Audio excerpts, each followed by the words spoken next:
Hey guys, welcome back to my channel and another Topic Tuesday here. Before we get into it, here's my little shirt for the day. It's a Line character. Line is a messaging app. This is Brown, that's his name, and it's supposed to look like, I think it's like a play on like Brown University, but you know your girl could never get into an Ivy League. This is my boyfriend's hoodie. I've been stealing all of his clothes and seeing if he notices, and so far he hasn't, so we're doing pretty good. I I buy all these for him too, and like he sees my thumbnails like weeks later, and he goes, "Are you wearing my hoodie?" And I was like, "Yeah, dude. Like, what? Pay attention." So today's topic, this is what you guys actually care about, not my dumb shirts. Today's topic is, what are your top 5 mainstream nail polish brands? Now, I think I did a video like this a while back, but I don't remember. So we're just gonna do it again, I guess.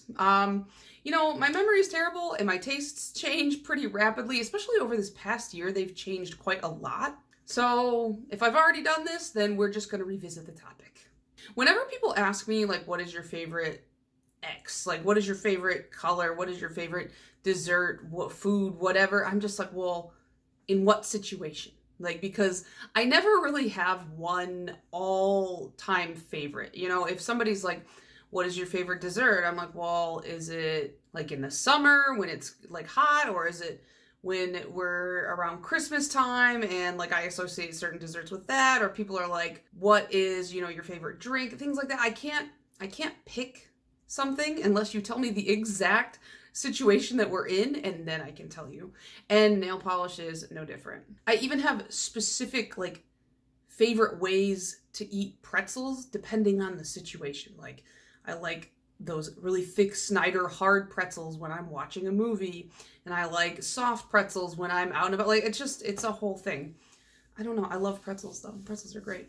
So I just went through and I made, instead of picking 5 of my all-time favorite mainstream polish brands, I picked like 5 categories, and then I picked a favorite for each one. I am sorry that I ruin the Topic Tuesday topic every single time, but I just don't know. I have to do it this way. So the 5 topics are going to be like my favorite all around, like generally.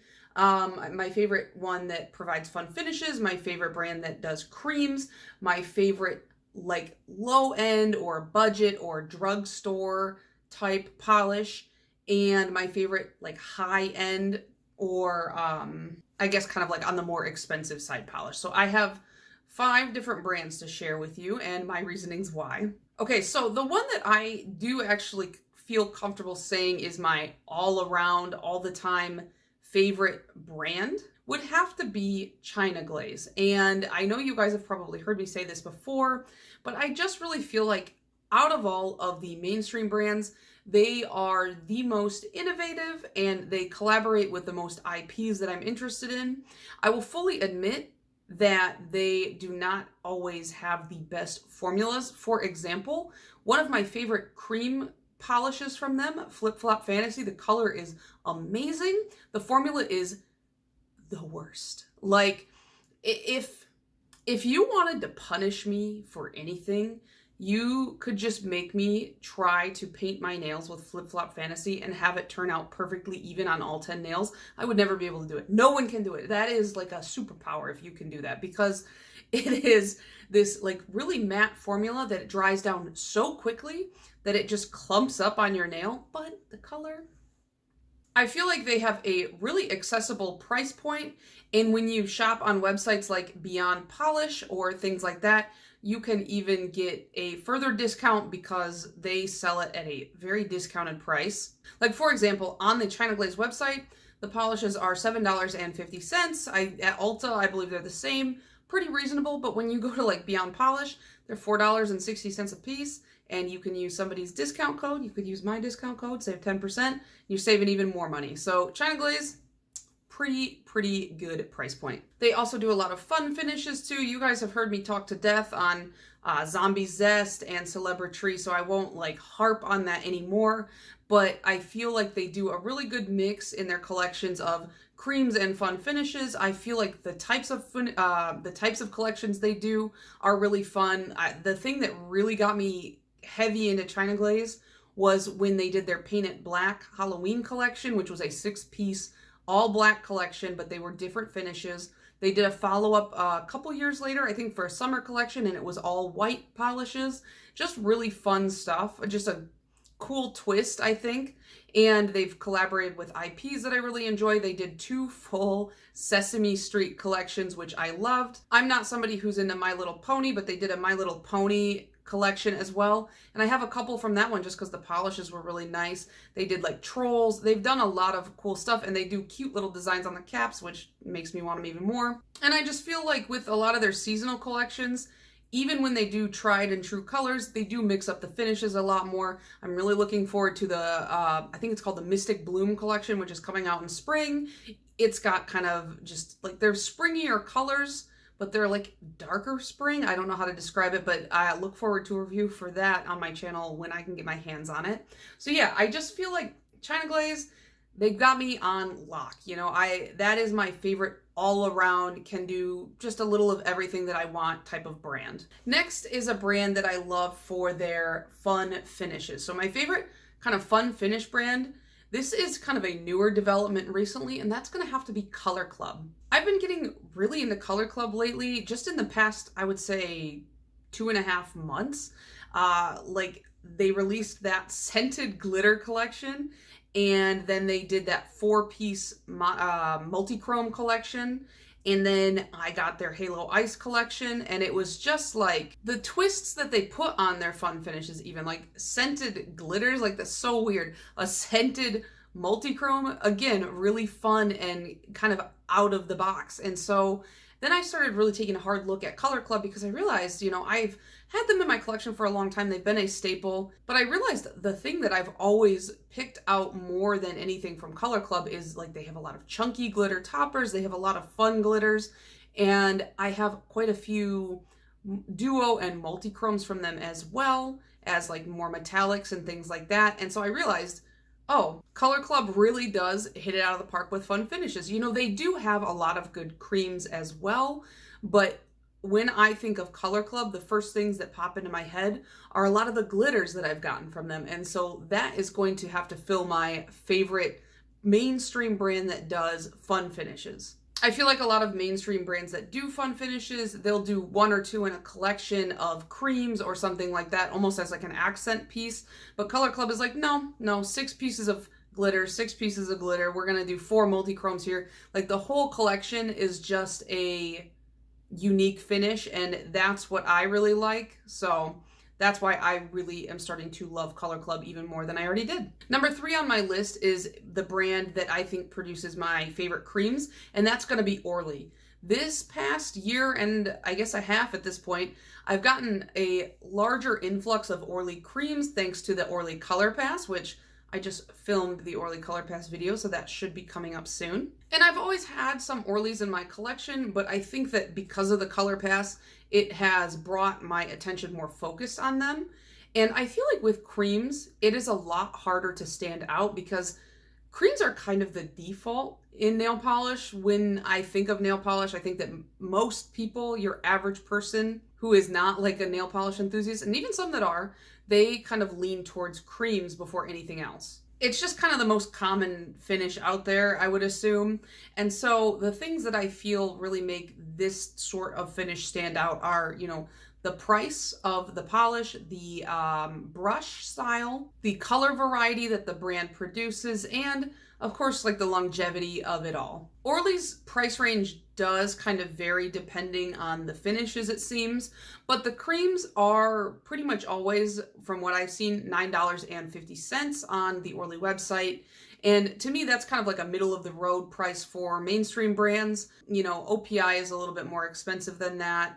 And I think SE is about that price or a little bit cheaper at this point still. But one thing to keep in mind is that a bottle of Orly nail polish is much bigger than your average bottle. A lot of nail polish brands, either, I think it's like 12 to 15 milliliters. Orly is 18 milliliters for $9.50. So you're getting a little bit more bang for your buck when you math that out. I don't know why I set that down because I still need it. The cap and the brush are one of my favorites of the mainstream kind of brands because The brush is that kind of like scoop necked, like it's got that kind of half moon slight curve to it. And it is a medium width, so it's perfect for me and my nail shape, my like the width of my nail beds and stuff. It's very easy for me to control. And with these rubberized caps, it's so much easier to pull them apart or take the cap off, so that like if you're sloppy like me and I get nail polish all around the rim of the bottle and then I close it without cleaning it and then it dries together, it's a lot easier to reopen that without having to go to extreme measures. And of course, they have a really big range of colors in their catalog. They do have some toppers and things like that, like turn it up and turn it down are pretty popular, like a rainbow and a monochromatic topper from Orly. And though I have both of those, their toppers are fine, but it's really the creams that I really like. And you can get a pretty big variation on if you're like, I want this specific kind of yellow. There's a lot of yellows like in that color story, that color family that you can kind of pick from.